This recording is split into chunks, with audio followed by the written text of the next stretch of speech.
Hello again. So now I'm on my mat and we're going to get started with our yoga practice. So we'll start in tabletop position. So for tabletop position, you just want to stack your wrists right underneath your shoulders and your knees right underneath of your hips. And with that, I'm just going to start my timer. We're going to pop straight up into a downward facing dog. Don't worry, we're not going to hold downward facing dog for that long. It's just kind of a pose to help us get into some of the other postures. So popping up onto the toes, sending your hips up skyward, and hanging your head down. For lots of us, it's probably the first downward facing dog of the day. So I'm going to invite you into bending the knees a little bit, pedaling out the feet, and just kind of starting to breathe in through the nose and out through the mouth. Just starting to bring some awareness into the palms of your hands, really pressing down evenly with each one of the finger pads, and then starting to soften through the knees as you then straighten the knees and send the hips down lower. When you're ready, you're going to send your right foot up towards the sky. Maybe bend it at the knee and hang it open. Maybe wiggling out the feet. And we'll move into our first yin pose now by bringing the right foot up by the right hand. So we're moving into baby dragon. So in yin, we are going to drop the back knee. Sometimes I like to put a blanket underneath that knee to protect the knee. And you're going to untuck the back toes. You can also use a block underneath of your forearms. Ideally, if you are very open in the hips, your forearms will go straight down onto the mat. In my case, my hips are pretty tight, so my forearms will come down onto a block. Your right knee, you can't really see with a camera angle, it can flare outwards initially, but you want to slightly walk the foot out and then eventually bring your right knee in towards your elbow. And then we're going to stay here for about 3 minutes. So it's already been 45 seconds, so don't worry. And as we're in these poses, the language I like to use around yin is marinate. So we're going to try and be as still as possible. You're going to stay connected to your breath. You're going to begin to maybe even close your eyes in some of these poses and allow yourself to go inward. So if you're like me and you do have tight hips, this pose is pretty deep right off the bat. So again, I'm going to invite you with all of these poses not to go straight in as deep as you can possibly go. You don't want to go straight into your edge, we call it. You want to go to where there's some resistance, and you want to pause, and you want to wait.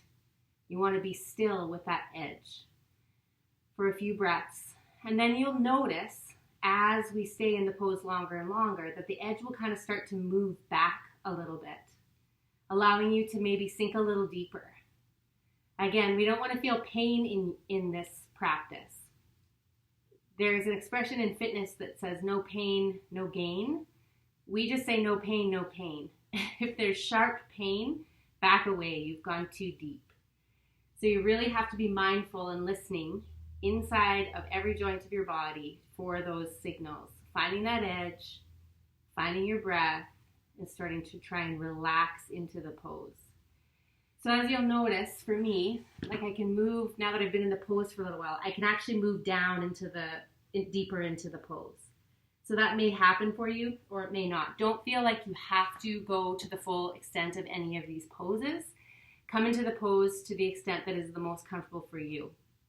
I didn't talk about the back foot, and I'm looking at it in the camera, and I'm not doing what you're supposed to do with it.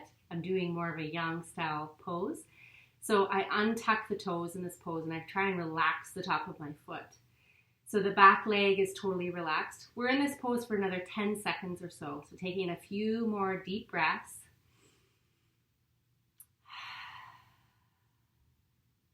When you're ready, very slowly, we move slowly in and out of these poses. You're going to move the block out of the way. You're going to walk the toes across your mat. We're going into pigeon pose for those of you who know that one. And instead of in the yang style poses, we try to square our shin with the top of our mat. If that's your pigeon and that's really comfortable, that's great. If you're more like me with the tight hips, you're going to need to turn that foot in towards you a little bit more. So instead of looking like an L, my leg looks more like the top almost of an A or an upside down V. The other thing I'm going to do is I'm going to take a block. This one's too big. I'm going to take a smaller block and tuck it underneath my back right hip. So I'm fully, fully supported underneath that hip. Again, I'm going to relax that back foot, untuck the toes. I'm going to inhale, increase the space in my spine, and I'm going to exhale, I'm going to sink down deep, all the way down. If ideally your forehead will come down to the mat. If it doesn't, again, you can use a block. Just looking. So staying in this posture, don't do what I'm doing, which is coming out. Staying in this posture. I'm going to just move this down so you can see me a little bit better.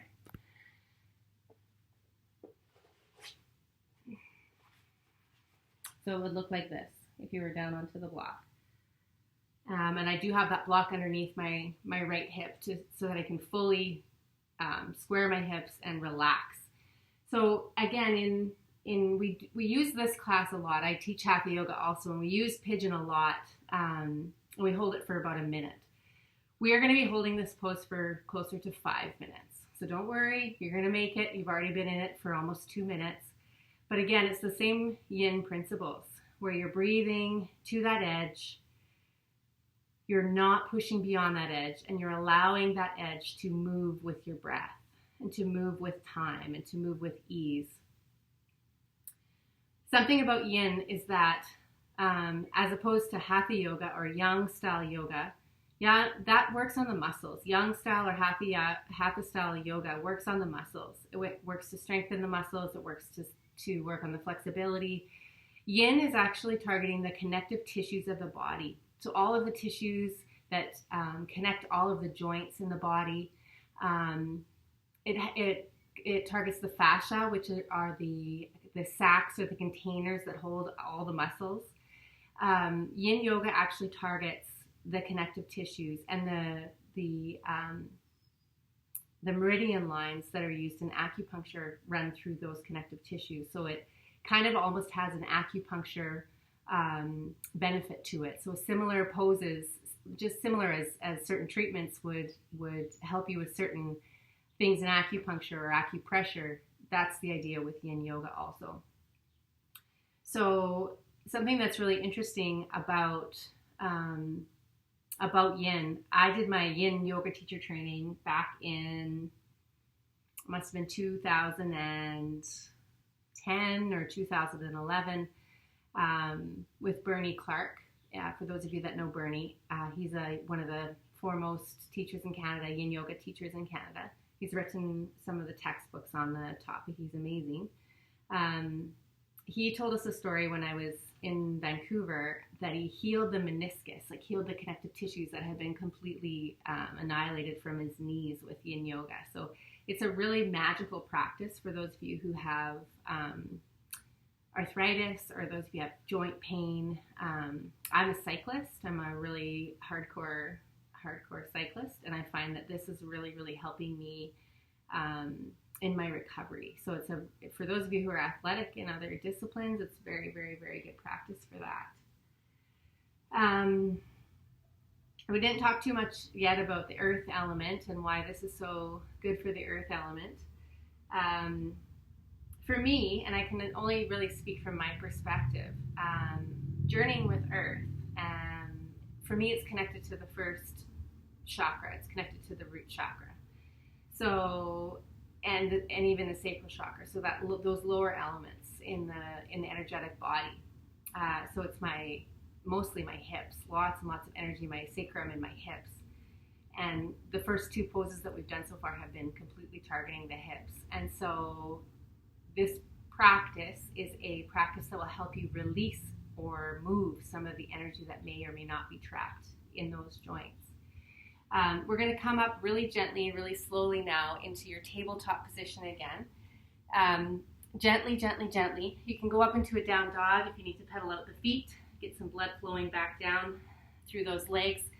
And in our tabletop position, you're actually going to walk a little bit forward so that your knees are behind your hips, and you're going to do some really gentle hip circles. You can do them in one direction, you can do them in the other direction, just kind of a counter pose. So yin has a lot of counter poses. So we do the pose and hold it, and then we kind of do something to help things get moving again. I was telling Sarah that if you feel like a 90-year-old woman or man, in between each posture, you're doing it right. You should feel this kind of achy, heavy feeling, not pain. It's like an achy, kind of like a massage, kind of aches, but it's a good ache. It's like that. So from here, we're actually just going to come into a seated position. I'm going to leave my blanket on the mat because I like to have it underneath of my hips just to get a little bit more forward rotation with my pelvis. We're going to come into head to knee pose, or Janu Shasana. We're going to have the left leg forward, so the left leg straight, and the right leg is going to be coming in. So something that I like to do actually is I like to open up that angle a little more. So I'll kind of, you saw me readjust, I use my hands, open up the right knee a little more. And then I'm going to inhale my arms up, and I'm going to exhale, bring my head down towards my knee. We're going to be here for about another 3.5 minutes or so. Sarah was asking, this is another pose that we use a lot in Hatha Yoga, and she was asking, do I keep my leg flexed? Do I keep the foot flexed? And you can, and try and keep that back nice and straight. You can do that, and you can hold it for 4 minutes, no problem. Or you could relax. So this is in a yin practice. You're going to get some benefits from once in a while doing the rounding of the spine, maybe even bringing your head down onto a block, or a pillow, if that's available to you. You can hang the head, just kind of really relaxing the back of the neck and rounding out through the spine. You can relax the leg, relax the foot. If you're like me and you have a strong Hatha Yoga practice, you probably will, you saw me do it with the baby dragon, you probably will err on the side of keeping everything engaged. That might be a habit. So just in each of these poses, we're having the chance to be in them for quite a while. In each of these poses, you can have an opportunity to notice where you're holding tension, where you're holding things tightly, and you can consciously decide to let them go. You can consciously decide to release the energy there. So I'll definitely have to do that throughout my practice. I'll notice, oh, I'm still have my foot engaged, or I still have my quad engaged, or whatever part.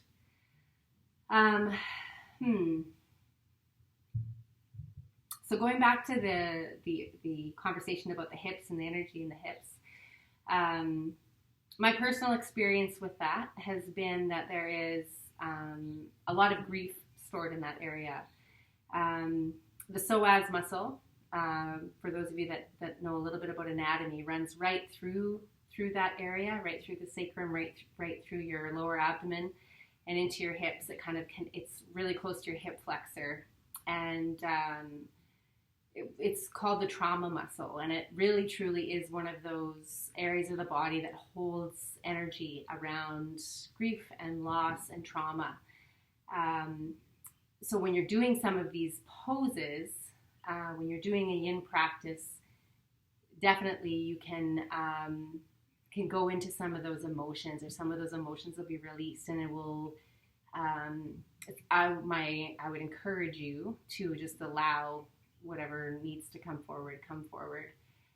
One of my yin teachers kind of said, you really haven't done a true yin yoga class until you've broken down in a puddle on the mat. So I definitely had that opportunity myself.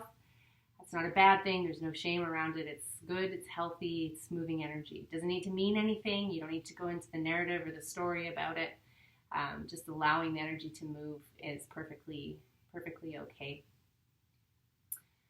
So we have another 15 or so seconds left in this pose.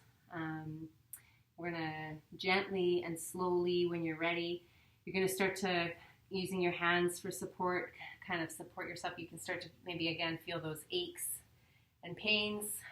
You're going to, using your hand for support, bring that right knee up towards you. You're going to bring the right leg across your body, and you're going to bring your knee down, kind of stacked over top of your other knee. So again, you can see my foot engaged, wanting to default into that mode. I'm going to consciously relax that lower leg. I'm going to inhale, and I'm going to exhale down. This is called half cow face pose. That's, again, another one for the hips. This time you can probably feel more of the pressure or more of the energy in that left hip, which is just perfect, just fine. And we're going to hold this one for about 3 minutes or so.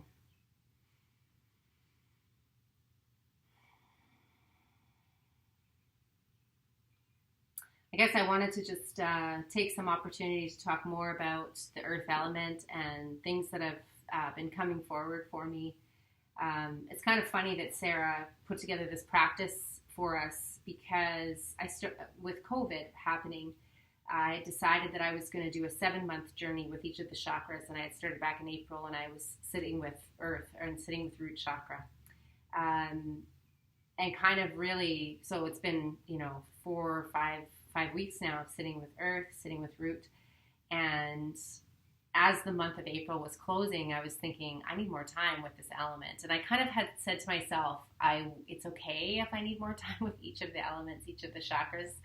I didn't need to do it in 7 months because there's a lot there. I don't know about you, but for me, there's a lot of adulting details that come in the root chakra, like your taxes. So actually just this morning, I finished organizing my books and my taxes. I'm self-employed. And every year that seems to be like a huge weight that I bear as a burden. And this year it happened, usually it takes me literally like 12 hours to gather everything and go over everything. This year it took me only about 3. And I kind of have a system, and I'm like really excited about building on that system and getting even better next year, so it's not a burden or a weight. So that's an example for me of a root chakra or an earth-based activity of like details around money, of finances, or organization that are like absolutely necessary, a necessary evil of being human, being a responsible adult, a responsible human being. So it feels good to take care of some of those earthly details. So it's kind of perfect for me that it's happening in this Earth month. We're going to be coming out of this pose now. So when you're ready, you're going to inhale, gently come out. You're going to use your hands to support your leg. We're going to be going into half reclining hero. So this is where I use my beanbag chair. You can use couch cushions. You can use a bolster. For this one, you're going to bend your right leg back so that your hip, your foot is just on the outside edge of your hip. This can be a very intense pose on the knees and the tops of the feet. So you want to just take a lot of caution and be very mindful. For some people, they can't even sit like this. They may need to sit up on a block. And that's it for them, for their knee. So just really, really, really listen to your knee. No pain in the knee. Absolutely not. You want to bring your knees together, relax that left leg. And then you're going to start to recline. So we're going to go into this pose for about 3.5 minutes. So you're going to start to recline. So I'm really listening to my knees. I'm really listening. If the knee comes up off the mat, you've gone too far into the pose. So you're just going to relax down. That's why I have the beanbag chair, so that I can be fully supported and completely let go in this pose. Again, for some people, you're not going to be able to come all the way. You're going to have to use your hands. So if you're one of the people that's using your hands to support you, try not to get sunk down into your shoulders. See if you can push on your arms and expand through your chest, and still close your eyes, and still if you can get some relaxation. So most of this pose is for the legs, but you can absolutely, if you're more upright, you can get some action through the upper shoulders and back also. So again, really focusing on the front of that foot and on that right knee.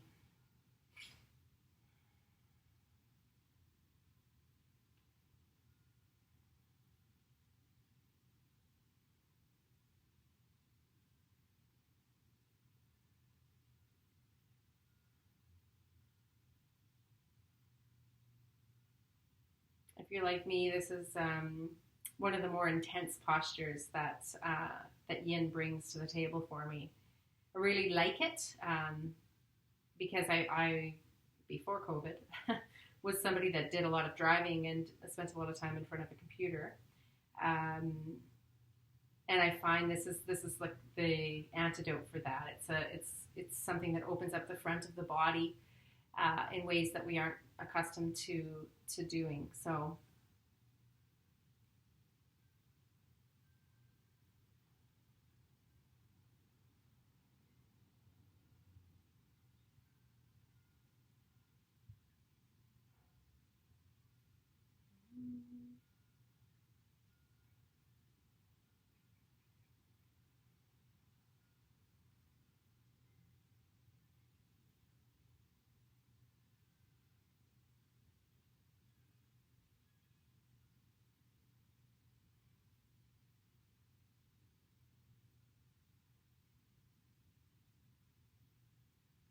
This is another great pose, especially if you're in the reclined version where you can close your eyes. Just allow yourself to go inwards.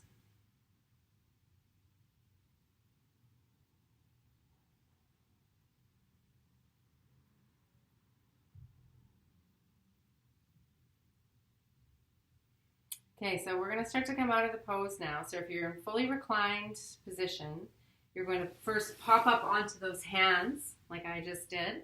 You're going to really, really, really slowly, I can't emphasize that enough, roll onto that left side and gently bring that right leg back out around in front of you. I'm just going to give the legs a nice shake. We're going to be moving into straddle pose. I'm just going to check out my computer. It went into sleep mode, so sorry about that.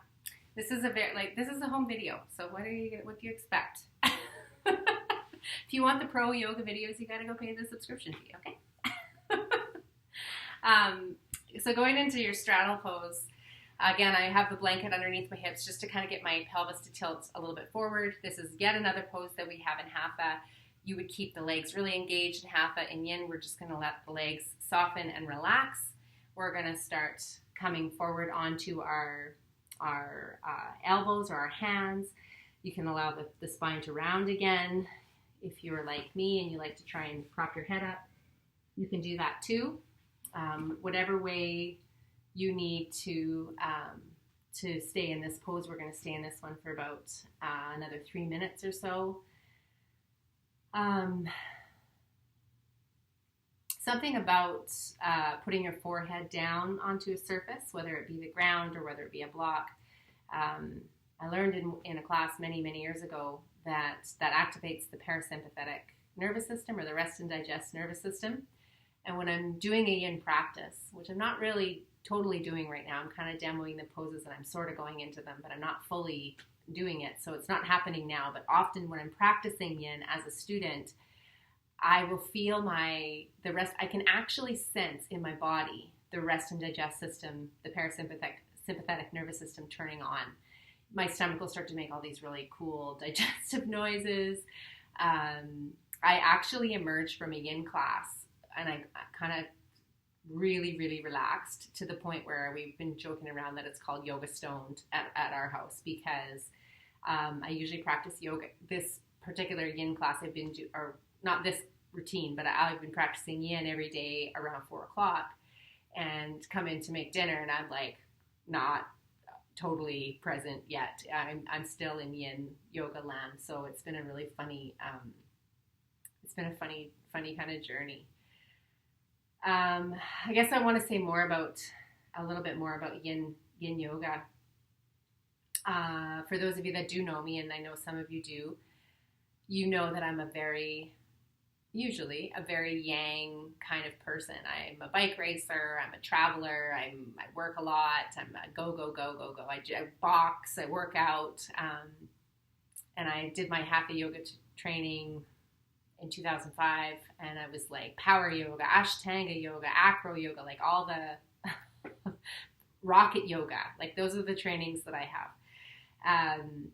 And then when the opportunity popped up to go do yin yoga, I didn't even really give it much thought. I just kind of bought my ticket and went. And when I got to Vancouver and I realized what I had committed to, which is 40 hours of sitting on the floor in yoga poses, I was thinking, I can't do this. I can't do this. I can't do this. I can't do this. And the reason I think is because I have always used physical fitness and movement as a way to ironically not really be in my body. If you're moving and you're in flow, especially if you're moving fast, you're in energetic flow, but you're not sinking in deeply to your body. And so it wasn't until that yin training that I realized, actually need to go in there. We're going to come out slowly. You're going to use your hands for support to do that. And our last pose on this side, and we're going to go and repeat all the poses on the other side, is going to be double pigeon with your right leg on top. So again, double pigeon, another hatha pose where we stack the two shins parallel on top of each other. You can see my hips are, look at that, they're not going to do it. So I'm going to use props to help me into the pose. I'm going to use a block underneath that knee or underneath that hip. And again, I'm going to extend up through my spine before I fold over. Again, you can use pillows, blocks, whatever it is that you'd like. We're going to stay here for 5 minutes. So don't go in too deep off the start, and allow yourself to marinate and sink deeper and sink deeper and sink deeper in this pose. Make sure you use props so that you're fully supported and you can stay here and use your breath. I'll tell you a funny story about this pose. So I have hip dysplasia. I was born with my hips really, really, really internally rotated, hardcore. So much so that I was one of those kiddos that had to wear the leg braces like Forrest Gump. I wore them in my sleep. I had this scary looking device that I would, like with a bar between the legs, that I would put my feet into when I was a little girl to try and get my hips to open. And so my hips are tight because of the way that they're designed. However, I didn't really connect that. I didn't really know. I just thought I was just frustrated. As a young yogi, I started yoga when I was 18, 19 years old. As a young yogi, immature yogi, I was so frustrated that I couldn't do lotus. I couldn't do all these crazy hip poses like all my limber colleagues. I was just beside myself about the whole thing. So I was just determined I was going to, force myself into these poses over. And I did, and, I wrongly did over and over and over again. And it was, I'm not sure how many years ago, I was seeing a physiotherapist for pain from running. I was having pain while I was running. And she's brilliant physiotherapist. She's a healer. She's a medicine woman. She's unbelievable. And she said to me, she actually was a physiotherapist and the owner of the yoga studio that I was teaching in at the time. And she said, wow. She said, yoga has been the best thing you possibly could have done for these hips. She said, your hips are so out of alignment, just as structurally, you probably would have had hip replacement by now. And this is like almost 10 years ago. I'm 40. It's probably around when I was 30 or 32, 33 years old. And she said, you're not even in pain? I was like, no. She's like, that's unbelievable. Yoga has saved you. So unbeknownst to me, when I was 18, 19 years old, I kind of stumbled into yoga, literally stumbled into a yoga class, picked it up, loved it, stayed with it, got my training, did, like I told you, all the disciplines, was super hardcore into it. It's unknowingly the best thing I could have done to save my hips. And I have learned that you don't, even though, I have a 20-year yoga practice, I still need props because that's how my body is built. So there's absolutely no shame, zero shame in needing props and poses not looking like they do in magazines. It's the same as our body image, right? It's just, it's about listening, and it's about allowing yourself to be where you are and your body to be where it's at, and it's your body is so intelligent. The earth element to me is very much about the physical body and connecting and revering my physical body. I also have a history of eating disorder, and many years I've been healed from that. I've recovered from that for many, many years, and I just feel so grateful for the things that my body has come through in such a really beautiful, intelligent way. So I just feel super blessed. I bet you're really feeling that double pigeon. I'm feeling the double pigeon, and I'm not even fully deep into the pose, marinating. So we're going to start to come out. I'm going to give you a couple of extra seconds to come out because I know this is one of the most intense hip openers.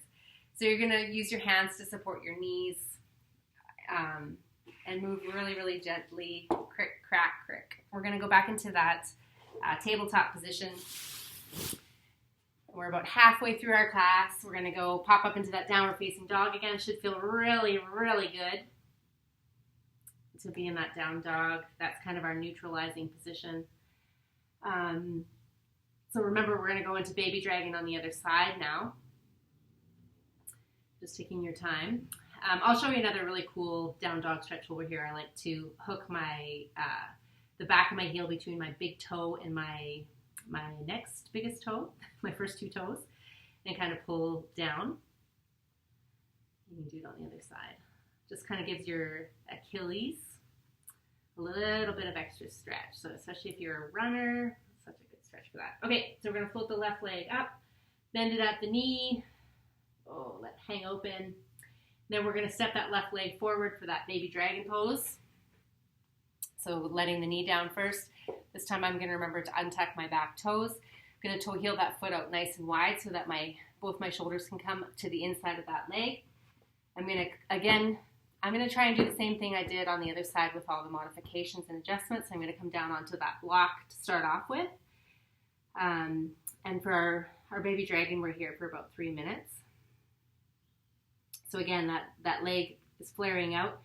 To really be in alignment, you want to bring it in so that it's touching your shoulder or the outside edge of that hand or that arm, sorry.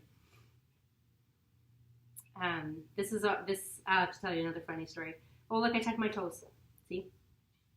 Bad habits. This pose is a really important one to try and be still in.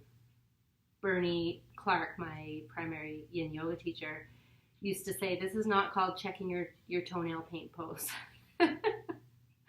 Which always made me laugh because it was one of the first, I had a really hard time being still in the poses when I was learning for all the reasons I've already shared. And I was definitely doing that until he totally called me out. And there was like 60 of us in the class, or 40, like a huge number of us. And I felt like he was directly calling me out. It was funny. That's too funny.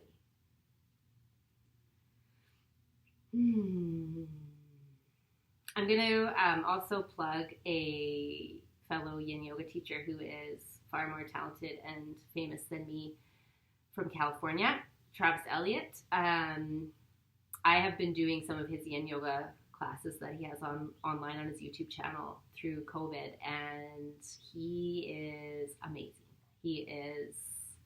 I love him as an instructor. He's a 10 out of 10. So if you like this practice and you're like, I need more yin and I want somebody that's super pro, I would highly recommend Travis Elliott. So a lot of his flows and routines are like very similar to this one. This one is a really hardcore hip one. He's got some that are more for the lower back. They're great. Different lengths, 30 minutes, 45 minutes, 60 minutes. Okay.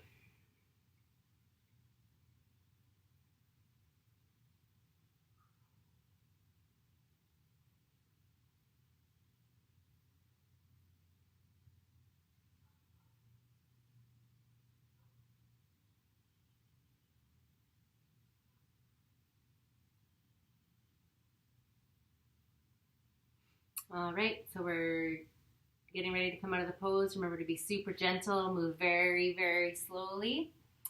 So you're going to come back. You're just going to toe heel that foot across your body again, getting ready for that pigeon. So again, if you can align your shin with the front of your mat, great. If you're like me and that's never going to happen literally, you can put a block underneath that left hip, untuck those back toes, use your hands to help you lengthen through the spine so that you can come through. And again, you can rest your forehead down, straight down onto the mat or onto a block. And this is another one of our long holds. We're going to be here for another 4.5 minutes or so.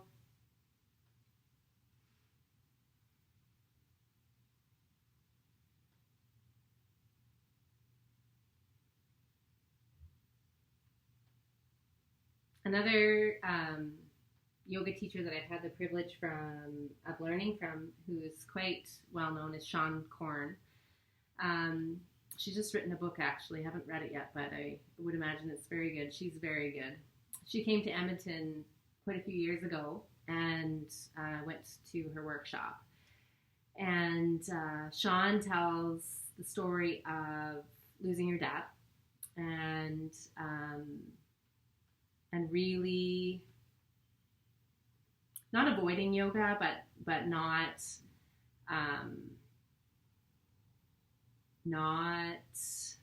maybe avoiding yoga. Maybe that's how the story went. Forgive me if I'm messing up the details. But eventually she found herself back on her mat doing yoga, and that's where the full-on release, the huge grief release happened, was on our yoga mat. And that really resonated with me back then, and it resonates with me today. As somebody that has experienced a lot of grief and loss in my life, both my brothers have passed away within the last couple of years, actually. And right after they passed away, I did not want to do yoga. I was not on my mat. I was doing cycling and I was doing other things. I was not wanting to be marinating in it and sinking deeper into it. And I was processing grief in my own way. So I gave myself permission I avoided massage even. I just was not wanting to be stuck or marinating in that heavy energy of grief. And I feel like I really know that the grief is healing, or the grief is moving, because I can be in my body again. And it truly was COVID and the opportunity to stop and be still, and that really called me back into my yoga practice. It called me back into especially my yin practice. It had been probably three years, I want to say, which is crazy, before I had done a yin practice. Anyway, so I was at Sean's workshop, and this is probably a long time ago, before I'd lost my brothers, but they were dying at the time, and there was still a lot of grief around that process. And she told that story, which I kind of almost expected her to tell, and I ended up in double pigeon in her class sobbing. Like I couldn't, and again, full of people. She's a famous yoga teacher. There are 100 people in the room or something, and I had one of those experiences almost by transmission. And it was so healing. She held such a clean space around it. It just really made me admire her as a teacher, and it really made me grateful for this practice that we've been given through the yogis of the East, the magical yogis. I think yoga is an interesting practice. I've always come at it. It started off as a physical practice, totally, but quickly merged with my spiritual life and turned into very much a spiritual practice for me. And I've always been curious about the lineages that arise in yoga and the disciplines and the primary teachers and these kinds of things. I'm fascinated with that. I feel really, really fortunate to have studied with some of the folks that I've studied with because of that.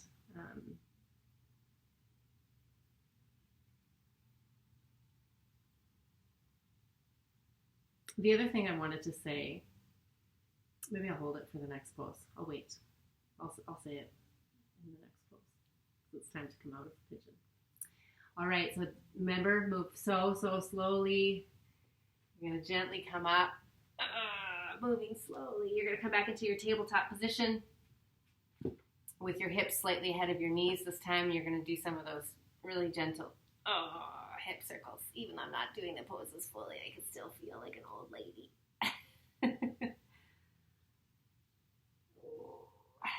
Lovely. Lovely, lovely.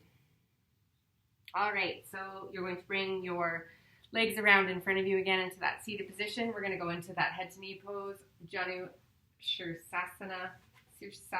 Jeepers. I'm having trouble with that today.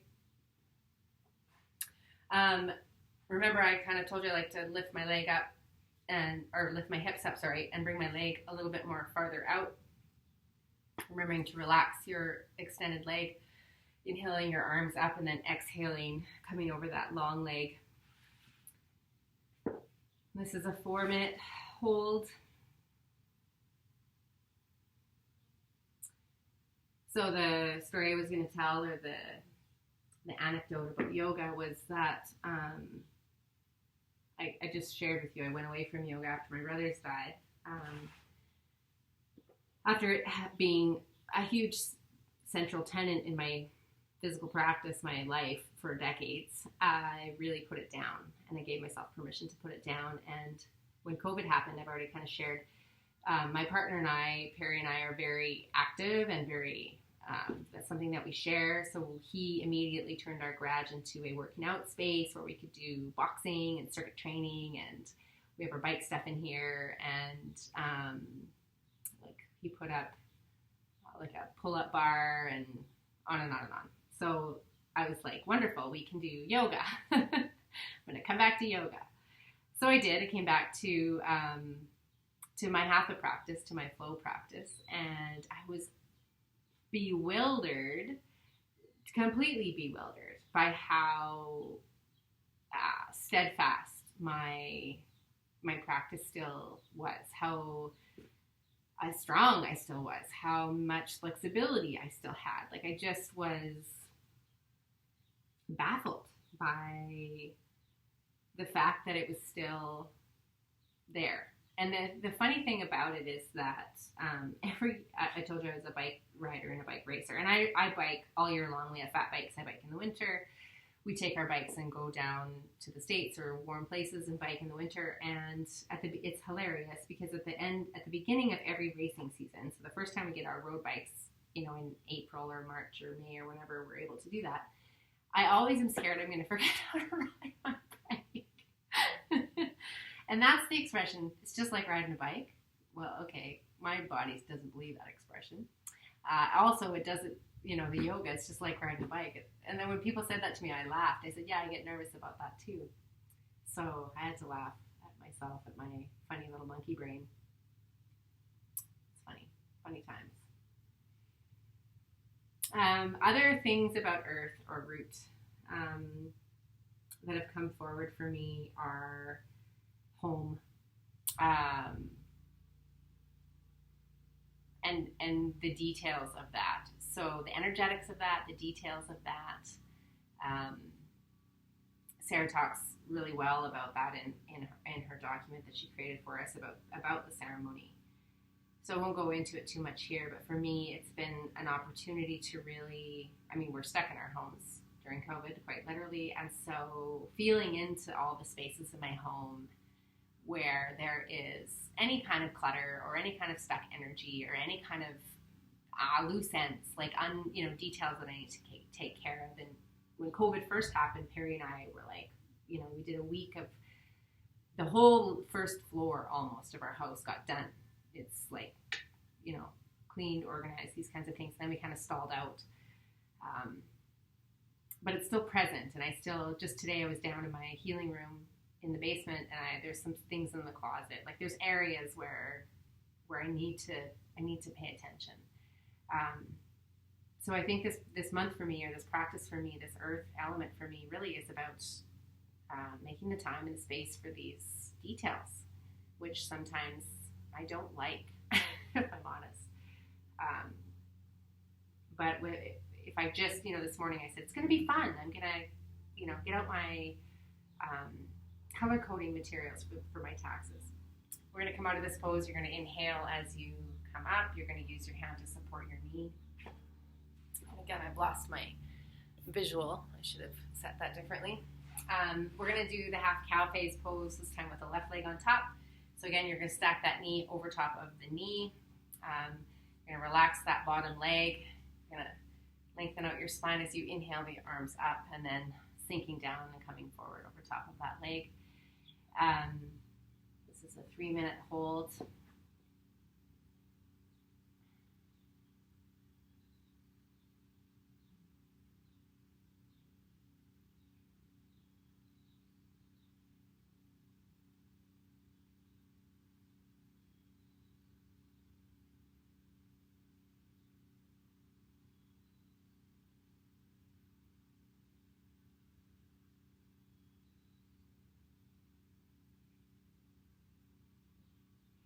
The other thing that I feel like I've had the opportunity to notice because of this time that we're living through is how much I live in a rural, not a rural, I live in an urban setting, a town, small city, with a backyard and a city lot, these kinds of things.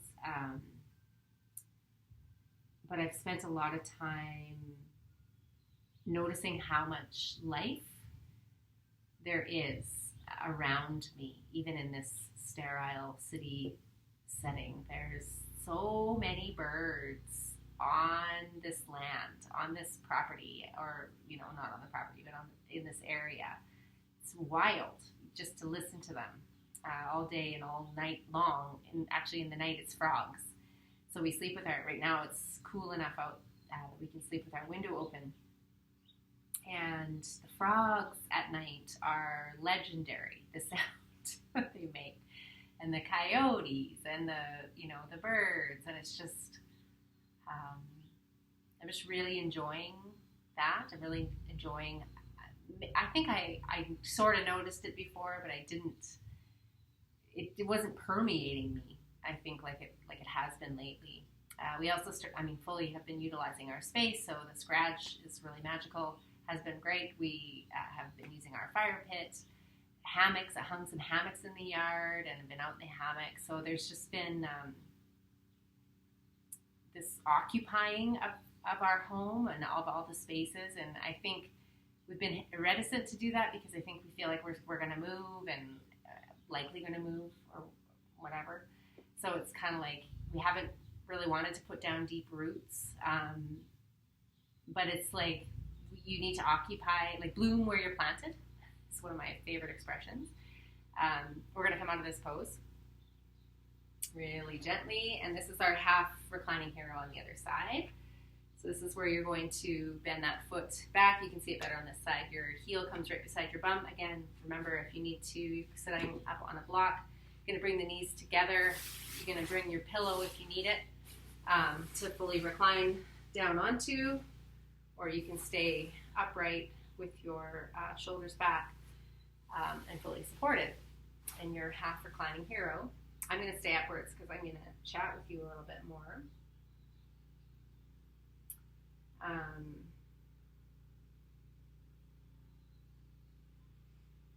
Actually, I'm just going to take some breaths.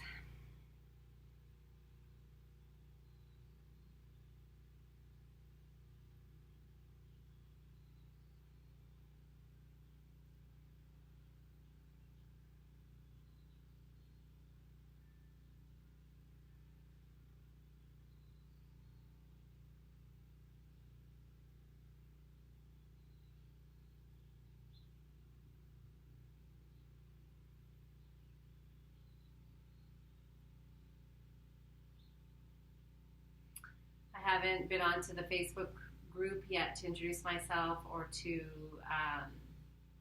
read anybody's offering, so I'm really looking forward to doing that. I will do that in the next couple of days when I post this video.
We're going to begin to slowly come out of this pose. You're going to gently ease your way back up if you're reclining. And remember, take a lot of care untucking that back leg that's folded, gently wiggling out the legs. We're going to move straight into a seated forward fold. This one, instead of the straddle, we're going to do the legs together, called caterpillar in yin. So same thing, relaxing those legs, starting to come forward again. Sometimes I even see people with like a pillow between themselves and their legs. You can fully relax your face down onto that pillow, or prop something up underneath your tummy between that and your legs. You can also grab onto your feet as I just did.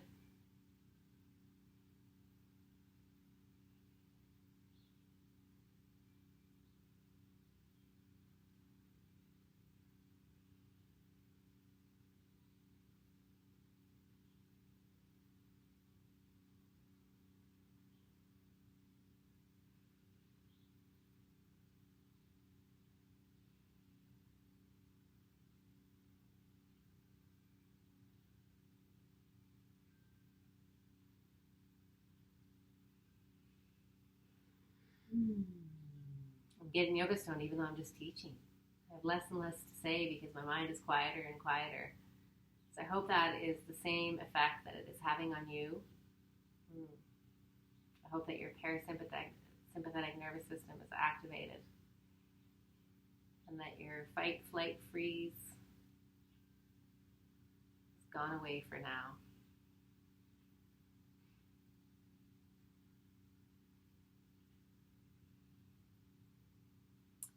For those of you who have done restorative yoga, this is quite different than restorative yoga because it, again, specifically is targeting those connective tissues and putting intentional stress on those connective tissues so that basically the biology of it, physiology, is that when we apply stress to a joint, like right now where you feel that tightness, where you feel that heaviness, that's stress essentially at those joints or in those deep connective tissues. And when you release the stress, synovial fluid, which is the nourishing restorative fluid, can come in and start to repair and start to restore. So it's kind of like healthy stress that we're putting on each of the joints of the body so that there can be renewal, so there can be growth. It's really magical. I like to know the science part of it so that my brain can kind of imagine what's happening.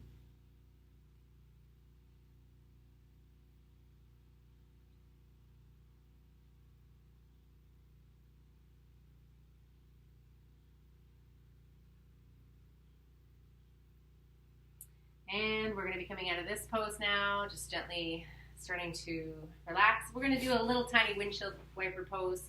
So just bringing the knees up and just kind of rotating the hips back and forth. And our last pose upright is going to be double pigeon, this time with the left leg on top. So remember what I said about it doesn't matter how it looks, it's way more about how it feels. I should have said this on the other side. If you can't get into any kind of double pigeon, you can literally just do a cross-legged pose. If you can't do any kind of stacking of hips and ankles. Again, just being really gentle with yourself, noticing the quality of your thoughts through this practice and throughout the day, getting kind of a sense of that voice in your head and not tolerating any kind of negativity or any kind of harsh judgment or criticism. Depending on how much practice you've had at that throughout your life. If you're like me, you started young and you got really good at it. Basically, in my experience, as long as it took you to get those stories carved into your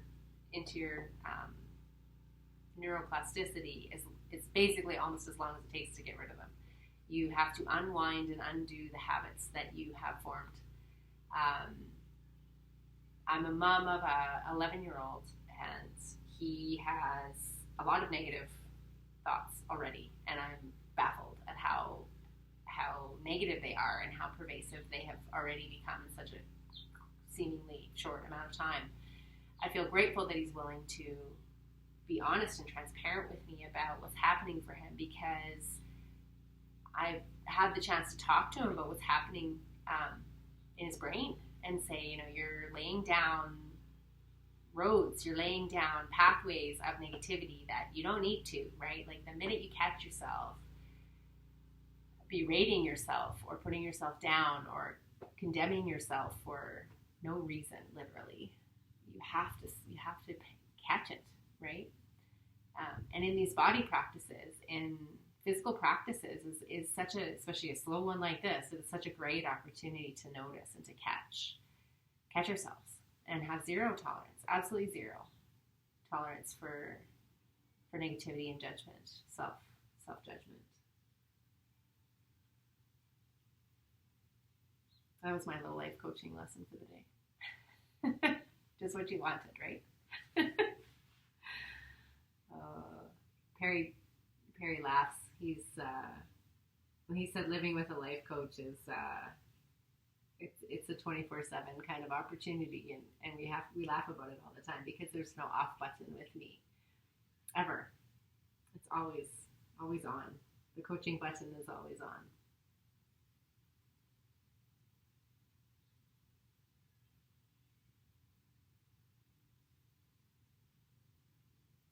Feels different on this side, so just know that that's normal too. One side probably is tighter than the other. This side is a lot more open. It seems like I want to go like deeper and deeper and deeper. So it's good.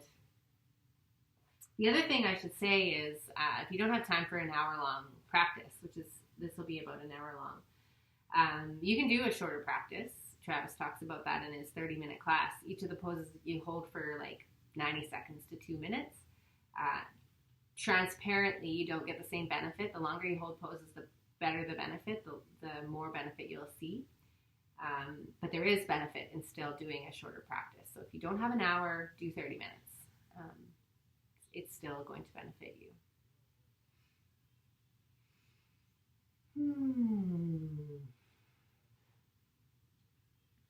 This side is way more open for me. It's wild. Wild and crazy.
Okay, so we're going to start coming out of our double pitch-in. Remember, going really, really, really slow. Oh, using our hands to support our knees. Maybe giving those knees even a gentle back and forth. We're going to go into another downward dog just to do a counter pose to what we just did because that was pretty full on. Okay. Woo-hoo. Yahoo. All right, so I'm going to guide you through some last minute reclining poses. I'm going to invite you to lay down onto your back, flat on your back. If you still have your blanket, you can use it to lay on, or you can use it for on top of you in a moment for Shavasana. But first we're going to do a gentle twist. So when you lay down onto your back, you're going to put your arms out like cactus arms, so they're like in a T, but flat. You're going to bring your right leg up over top of your left. You're going to pop your hips over to the right, and you're going to let your legs fall to the left. You can look either way. You can look towards your left, or you can look towards your right for a full spinal twist. We're just going to stay here for about a minute or so, just to kind of relax into that spine. You can see that there's space here between my knee and the floor. You can put a block there if you want that extra support.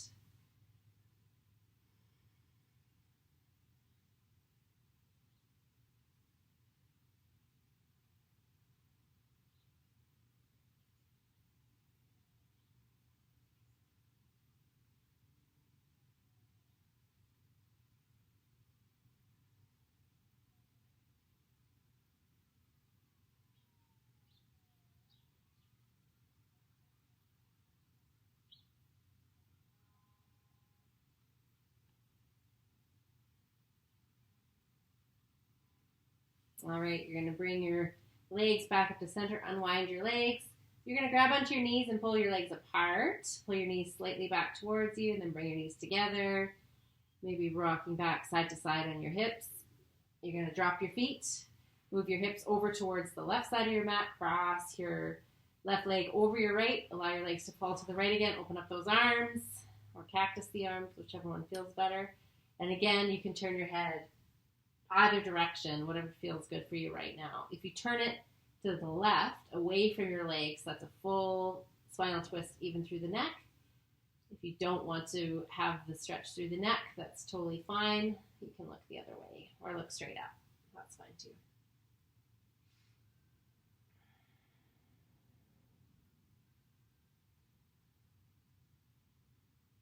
Remembering to breathe and soften.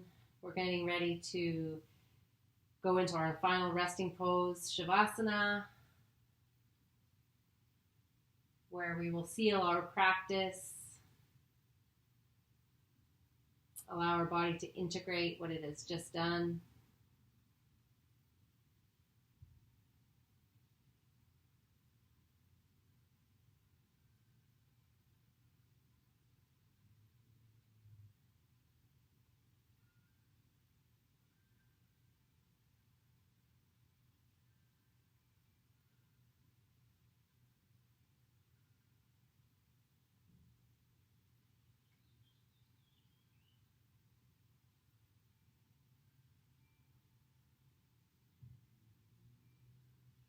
Coming back up to center with those legs.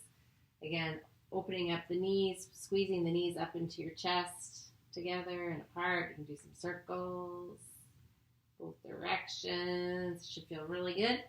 And then when you're ready, stretching out the legs, stretching out the arms, palms up. Taking a couple of really deep breaths. I'm going to sit up so I can just talk you through the Shavasana. Taking a few moments to really allow yourself to sink deep into your mat, deep into your body, like candle wax that is still hot, kind of cooling, melting, softening. It's really allowing yourself to surrender and integrate and be with the practice that you've just completed.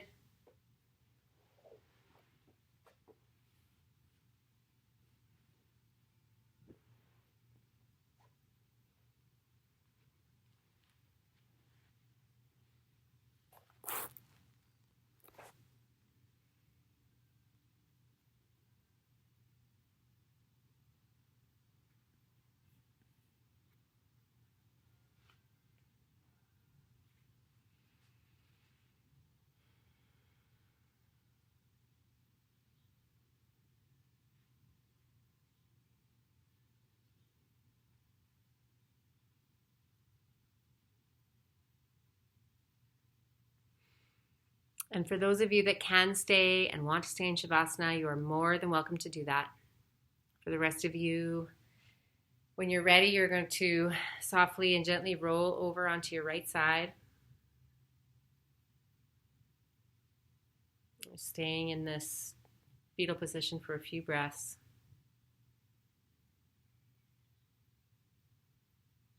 From there, you're going to gently push yourself back up to seated. Coming into a cross-legged position with your hands together in prayer at the front of your heart center. I'm just taking a moment to close your eyes, slightly bow the head. Taking a moment to feel gratitude, to offer yourself some gratitude for coming here today onto your mat and giving yourself a very, very, very, very important gift. The gift of presence, the gift of slow, steady movement, the gift of yin yoga. Thank you for being with me in this practice. I'm truly grateful for all of those of you who have made it to this point. The divine light in me sees and acknowledges the divine light in each and every single one of you. Namaste.